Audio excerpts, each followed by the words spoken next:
Welcome to the Toronto International Film Festival. I'm Tom Powers, the documentary programmer. Very pleased to be here with director Stanley Nelson to talk about the world premiere of his film Attica, which is the opening night selection of the documentaries at Tiff. Stanley, thank you for being here. It's your first time at Tiff in a long career, so we're really happy to have you. I'm overjoyed to be here and overjoyed to be at Tiff, so it's great. You have a long career making films about American Black history, and I sometimes think about your work in relation to the epic series Eyes on the Prize from the 1980s. It was a civil rights history, and that kind of wide-sweeping history would have little chapters about different sections that you've gone on to make longer, more explorative films about. It includes Emmett Till and the Freedom Riders and the Black Panthers, and now Attica, which was a small chapter in Eyes on the Prize, and you've really opened up that story.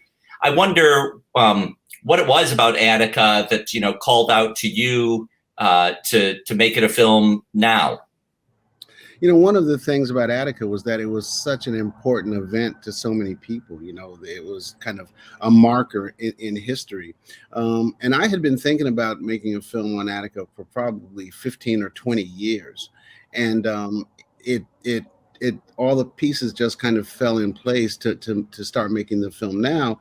And we realized about a year and a half ago that it was the 50th anniversary was this year. And so that would be kind of a marker for us. And so we really started to push to get the film made so that we could have it done by the 50th anniversary. So you make this choice to really concentrate on people who had lived experience of the event. And it's really impressive that you have so many of those people, nearly 50 years later when you were interviewing them. Can you talk about that choice and what it took to pull it off? Yeah. Well, one of the things that really helped us was that so many of the prisoners in Attica were so young, so they were, 18 to 25 to 30. So, they are, 68 to 75 or so now. And that was, for them, that was just one of the, seminal moments in their lives. And so many of them have never talked before, have never been interviewed. So, they're fantastic because all this pent up energy and emotion, is there. And so you ask them one question and they just go. So that was one of the things that we really wanted to happen. The other thing is that early on, we thought that we would interview historians, and actually we had a few lined up and a few great ones lined up. Heather Thompson, who wrote the Pulitzer Prize winning book, The Blood on the Water, was lined up. And we interviewed one historian. And we cut him in, to kind of a very rough cut, an assembly, and it just didn't work. I mean, these were these guys and these people who had lived the experience, and he was talking about it in a kind of academic way as a historian, and it just didn't work. But we also realized that we didn't really need historians, that we could make the film just by people who had witnessed what happened. It worked. I mean, I can imagine going out to the people who lived through that and encountering a range of experience. I think there are probably people who are eager to share that history, but I'm sure there are people for whom it's a very painful history and a tough thing to dredge up again. So I wonder what kind of challenges you faced in trying to get people to tell their stories. Yeah, I mean, I think one of the things that helped guide us in making this film was that, we made a film about People's Temple, about Jim Jones, a few years back. And that was a very traumatic experience for people. And what we learned from that, is that we would lay out what we were trying to do. We'd talk to people, on the phone. We'd say that we're not making any recording and give them a choice whether they wanted to be interviewed or not. And that, we wouldn't try to convince them.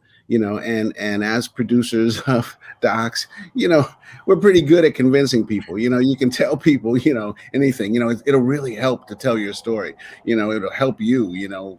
But we chose not to do that, and luckily, a good number, most of the people that we talked to agreed to be interviewed. Some didn't, and we just went on. But there were over 800,000 guys who were in the yard that day, who were prisoners, who were part of the rebellion, and we definitely wanted to talk to people who hadn't talked before, and so we kind of really went after that, and we got a real great mix of prisoners, and then the negotiators, and then the hostage families, who are amazing in the film. The families of the guards who were held hostage. I want to ask about some of the imagery in the film. It was such a brutal experience, and undescribably brutal experience, and you use some really disturbing imagery.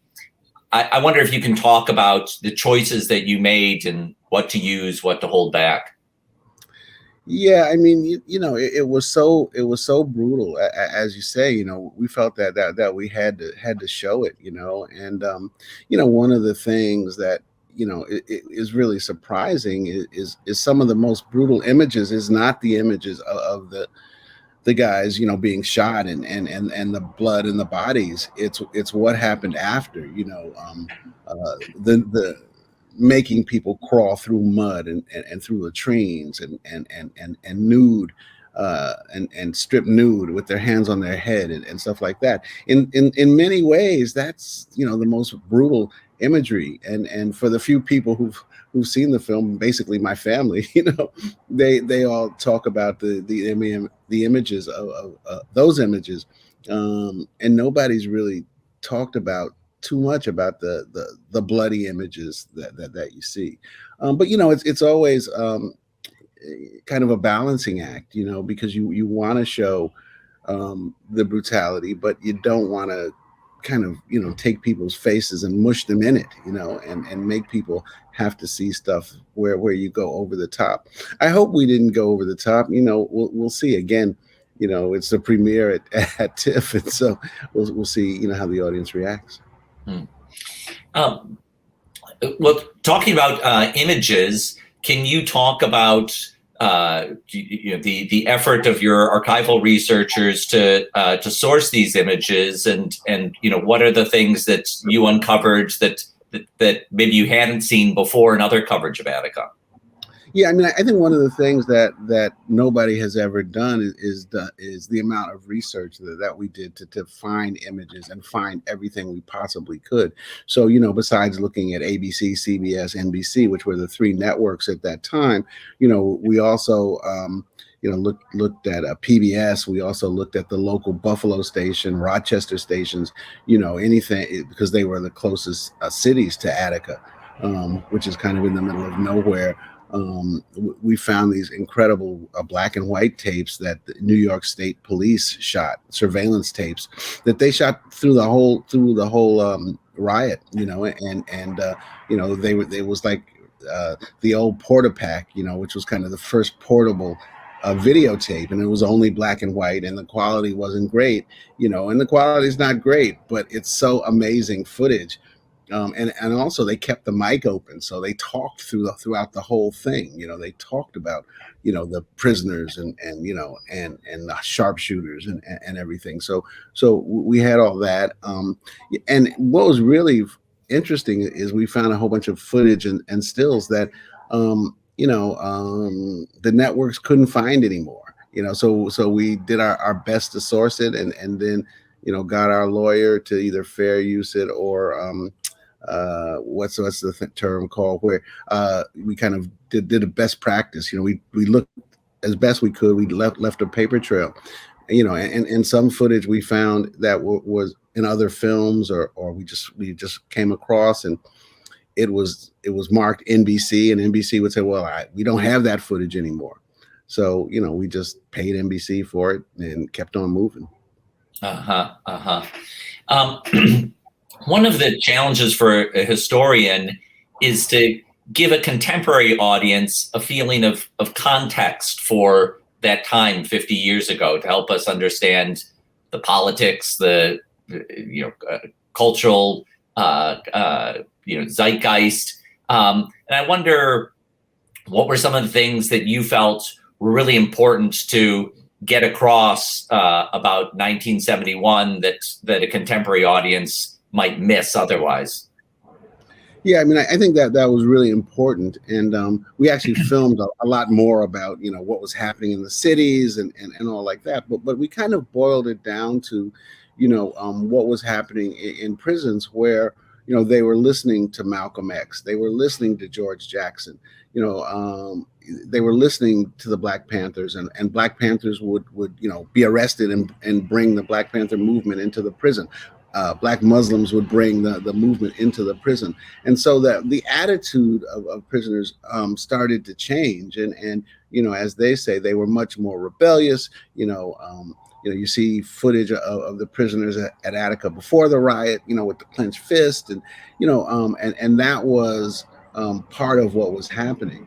I think one of the important things that the film does for anybody, for people who know a bit about Attica, is that it talks about why there was the riot. And I think that's kind of always what's missing in the Attica stories. It wasn't just that the prisoners went off, it was that they were becoming more and more militant, and in reaction to that, the guards were becoming more and more hostile.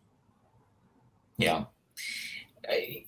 History is always thick with these kind of what if questions. And I especially felt that, excuse me, I especially felt that in the section about the negotiations, where you can't help thinking as an audience member, well, what if some aspect of that negotiation had gone differently?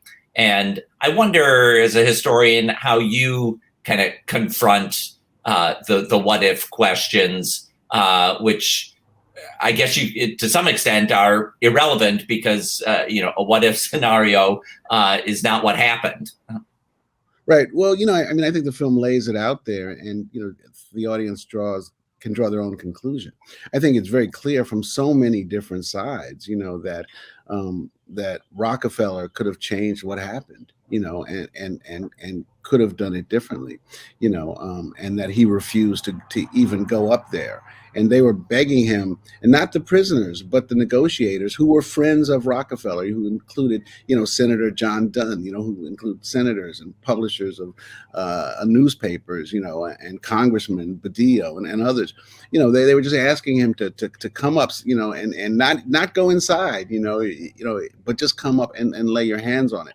Also, it's very clear that the prisoners had gotten tired, of being out there in the rain and the cold, and the food and water was scarce, and that it could have ended in a different way. But I think that we leave it up to the audience. The prisoners and the negotiators and the families of the hostages, tell the story. There's no narration. There's nobody telling you what to think. It's laid out there, and I think that again, as you say, we don't want to go into too much what if, because we're really concerned with in the film with what actually happened. Yeah. You make a deliberate choice to end the film with the end of the siege, and there are many other stories to tell about the legacy of Attica, policies that perhaps influenced by that, what happened to the men afterwards. Can you talk about the extent to which you thought about those other stories of legacy, and how you chose to just focus on those several days? Yeah, I think from the very beginning, I felt that the end of the story was the end of the siege. that was the end of the story, and there was no coming back. I mean, it's just so amazing and so powerful that I just felt that was it. But we talked about it and considered it constantly. There are a couple of films, I think the last one was maybe 20, 30 years ago, but a couple of films were done at the time about the cover up afterwards. But it was also our opinion that we weren't surprised, as a mainly African American team, that they covered it up. I mean, it's not, whoa, they covered it up. It's like, yeah, of course they covered it up. And you can talk about the cover up and make films about the cover up, but I think that's another story. And if we had 6 hours or something, maybe we could have covered that. But I felt that again, when you see the film, what happens during the retaking of Attica is just so amazing, and what comes out, with Nixon and Rockefeller, after that is just so amazing. That's the end of one story to me. Yeah. Yes, those were details I hadn't ever come across in the telling of the story before, those incredible Nixon tapes. I want to ask you about the ripples of Attica that last to this day. I mean, we can't watch this film 50 years later without thinking about the contemporary prison industrial complex in the United States. In some ways, it feels like, things have gotten worse. Maybe they've, perfected techniques for keeping prisoners from revolting, but, there certainly isn't a better system of incarceration in this country. What do you think were there lessons from Attica that were learned?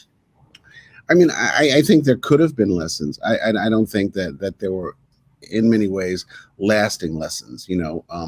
We talked to a bunch of experts, prison experts, and they said, for a while after Attica, things changed a little bit, but slowly, it went back to what it was, and prisons are run by wardens and commissioners, and it depends on the warden and the commissioners. I've done a bunch of work in showing films in prison, and it's just like at the whim of the warden, whether you can show a film or get in or not, and what you can bring. It's just really there. But I hope that in some ways the film makes people think about prisons. There's over 2 million people in the United States incarcerated. 2 million people.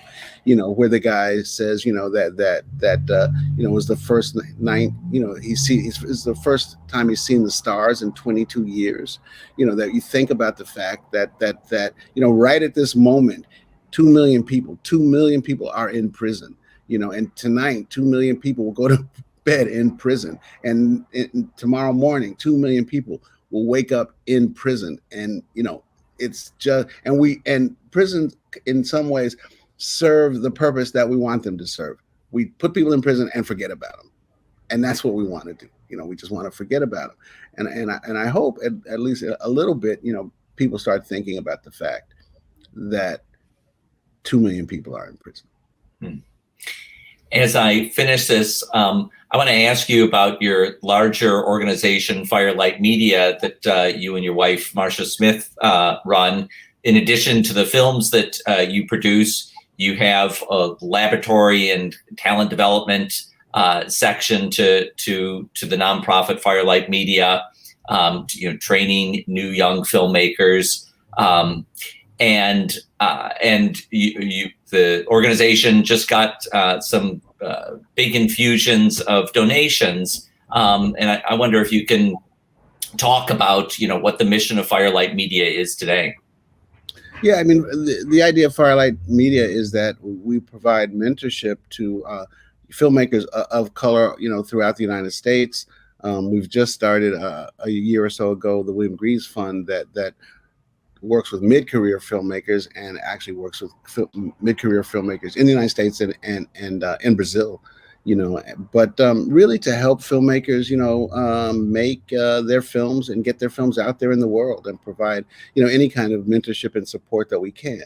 We can't provide, $500,000 for them to make their film, but we can provide them expertise in, writing proposals, doing sample reels, and then, once they get some money, mentorship in making the films. And that's what we do. We say that we're trying to create, more filmmakers of color, documentary filmmakers who, are paying their rent and buying their groceries from making films, and we've been going on about 12 years now, and we've been incredibly, successful in that endeavor. But I also should say that really it's the filmmakers that we've been able to work with, that really makes the whole program succeed. There's a lot of talented people who, just need kind of a helping hand, a little helping hand, not a big one. Yeah. Stanley, we're so honored to show the world premiere of Attica at Toronto this year. It's great to have you at the festival and great to have you joining our audience at home in this conversation. So thanks very much for the film and for being here. Thank you so much. I cannot wait to see the film for the first time with an audience in Toronto.